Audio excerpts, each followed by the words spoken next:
అందరికీ నమస్కారం. అమ్మ మాట అమ్మాయి బాట ఛానల్కి స్వాగతం. తోకచుక్క తరువాయి భాగం చెప్పుకుందామా? మొదటిసారిగా వీడియో చూసినట్లయితే సబ్స్క్రైబ్ చేసుకోండి, లైక్ చేయండి, షేర్ చేయండి. పక్కనున్న బెల్ సింబల్ని ప్రెస్ చేయండి. నేను చేసే కొత్త వీడియోస్ మీకు నోటిఫికేషన్స్ వస్తాయి. మొదలు పెట్టుకుందామా? సమరసేనుడు ఒక పెద్ద రాయి వెనక దాక్కుని ఏనుగు కేసి చూస్తున్నాడు. అతడి వెంట ఉన్న సైనికులు ప్రాణాల అరచేత పెట్టుకొని వణికిపోతున్నారు. ఒక పెద్ద ఏనుగుల మంద ఆ సొరంగం నుంచి వెలువడి తమను నుగ్గుగా తొక్కివేస్తుందేమో అని వాళ్ల భయం. వాళ్ళు చాలా చిన్న ప్రదేశాన చిక్కుకుపోయారు. పారిపోవడం సులభం కాదు.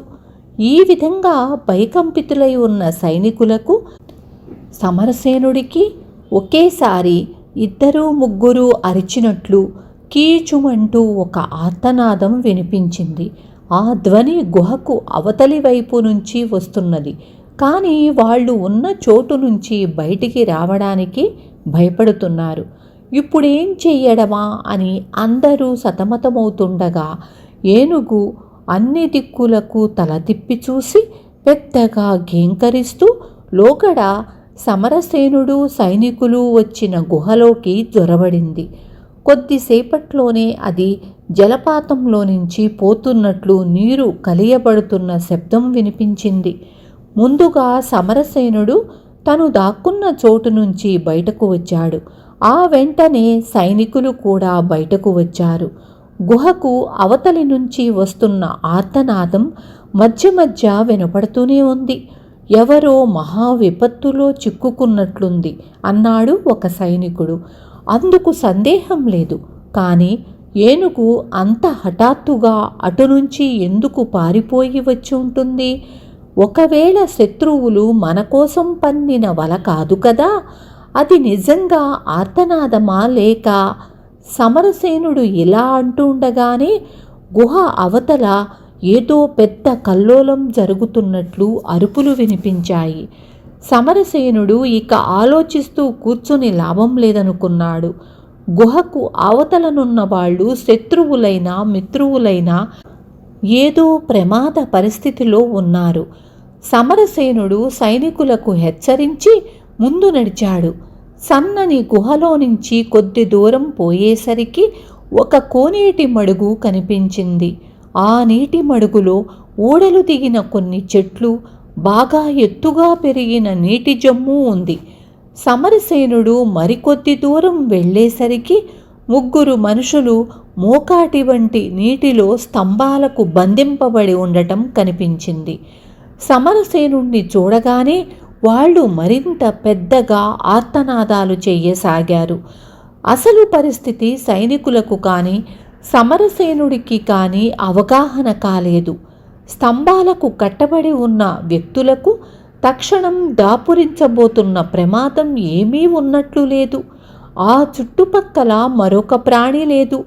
తమను చూసి వాళ్ళు ఎందుకు అరుస్తున్నారన్న ఆశ్చర్యం సమరసేనుడికి కలిగింది. స్తంభానికి కట్టబడి ఉన్న వాళ్లను చేరాలంటే సమరసేనుడు నీటి మడుగులో దిగి కొంత దూరం నడవాలి.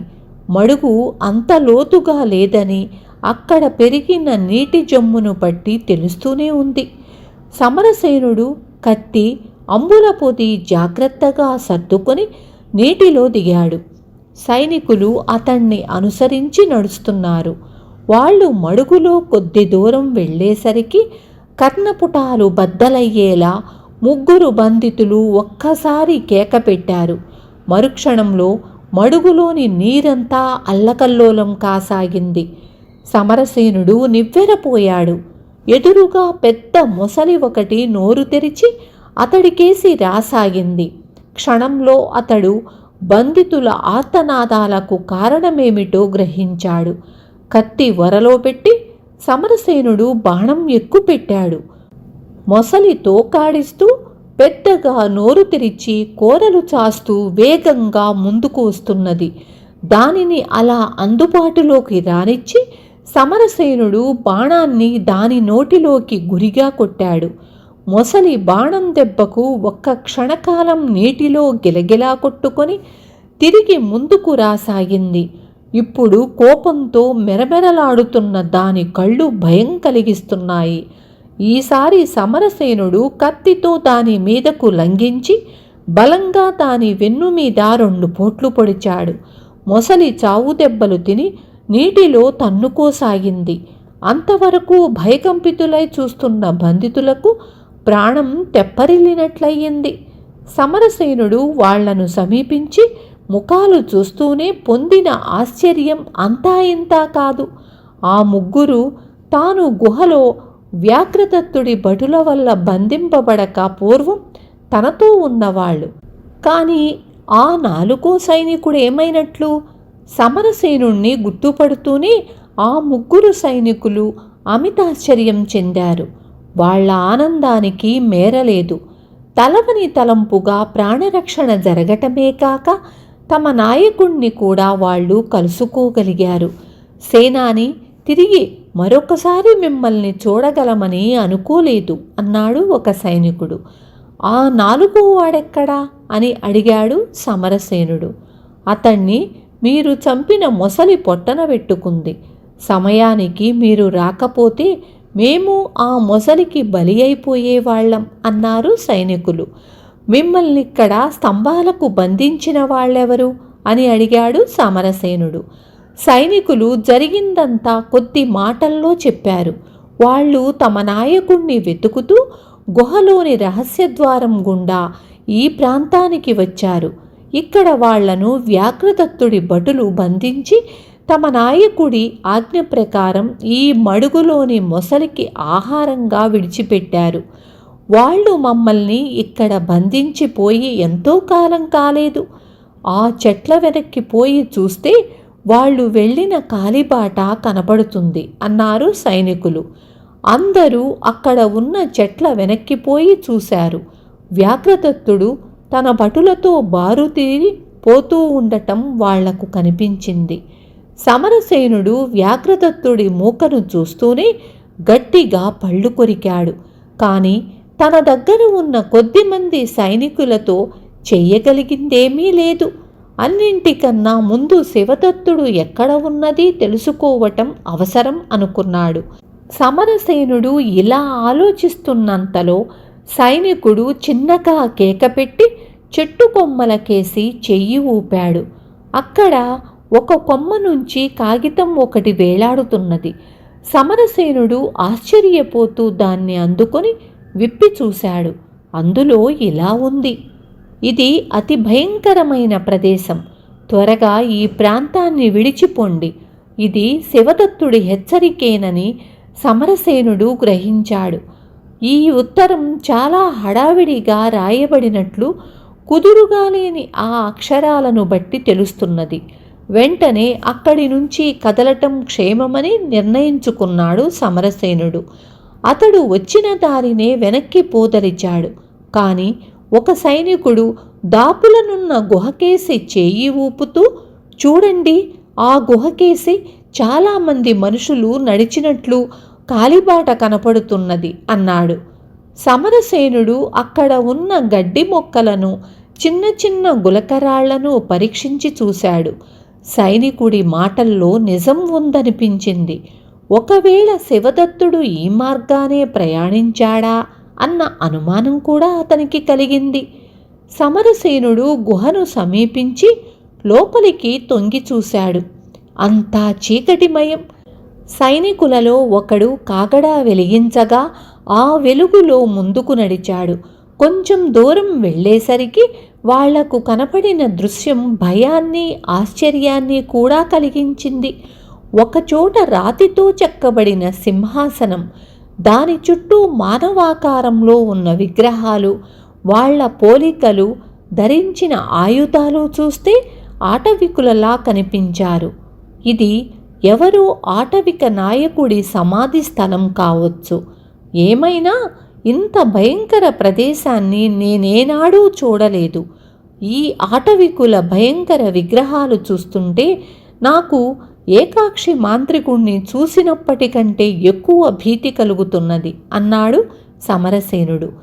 తమ నాయకుడే ఇలా అనేసరికి ఇక సైనికులు పొందిన భీతి, భయాలు అంతా ఇంతా కాదు. వాళ్ళు ఒకరి ముఖాలొకరు చూసుకోసాగారు. మరీ భీతి చెందిన సైనికుడొకడు వెనుతిరిగి పారిపోసాగాడు. సమరసేనుడు తాను అనాలోచితంగా అన్న మాటలకు చాలా నొచ్చుకున్నాడు. నాయకుడైన వాడు ఎన్నడూ ఎలాంటి పరిస్థితులలోనూ భయపడుతున్నట్లు బయటకి తెలియనీయకూడదు. సమరసేనుడు మిగతా సైనికులకు ధైర్యం చెప్పి గుహద్వారం కేసి బయలుదేరాడు. ఆ ప్రదేశాన్ని ఎంత త్వరగా వదిలిపోతే తనకు తన సైనికులకు అంత క్షేమం అవుతుందనిపించింది అతడికి. శివదత్తుడు ఎక్కడ ఉన్నది తెలుసుకోవటం చాలా కష్టసాధ్యంగా కనిపిస్తున్నది. అతడి సంగతి వదిలేసి తను తిరిగి బయలుదేరిన చోటికి వెళ్ళిపోదామా అనుకున్నాడు సమరసేనుడు. అక్కడ పరిస్థితులు తనకేమంత అనుకూలంగా లేవు. ఒకవైపు ఏకాక్షి మాంత్రికుడి బెడద, రెండో వైపు ద్రోహి కుంభాండు. ఎన్ని కష్టాలకైనా ఓర్చి శివదత్తుణ్ణి కలుసుకోవటమే ఉత్తమం అనుకున్నాడు సమరసేనుడు. దేవీ ప్రసాదితమైన త్రిశూలం ఎక్కడ ఉన్నది శివదత్తుడికి తెలుసు. ఏకాక్షి చతుర్నేత్రుల గురువైన శాక్తేయుడిది ఆ త్రిశూలం కనుక దాని శక్తికి తిరుగుండదు. ఆలోచించి చూడగా శివదత్తుడి ధోరణి కూడా సమరసేనుడికి కొంత అనుమానం కలిగించింది. నిజంగా అతడు తనకు మిత్రుడా లేక అలా నటిస్తున్నాడా?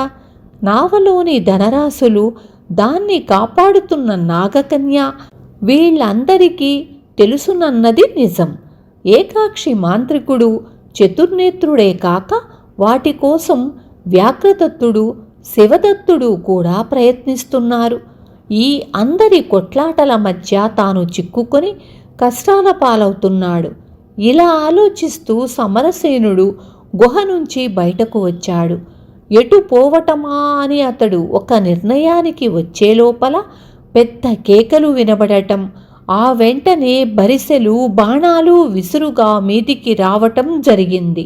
శత్రువులు రాళ్లచాటుకు పరిగెత్తండి అని సైనికులను హెచ్చరించి సమరసేనుడు దాపులనున్న రాళ్లగుట్టలకేసి పరిగెత్తాడు. దూరంగా కొండరాళ్లపై నిలబడి బాణాలు వదులుతున్న కొందరు సైనికులు సమరసేనుడికి కనిపించారు. వీళ్ళెవరు? వ్యాఘ్రదత్తుడి సైనికులా లేక కుంభాండుడి ఆటవికులా? విన్నారు కదా. తరువాయి భాగం రేపు చెప్పుకుందాము. చివరి వరకు వినండి. సబ్స్క్రైబ్ చేసుకోండి, లైక్ చేసి షేర్ చేయండి. ఉంటాను. Thank you.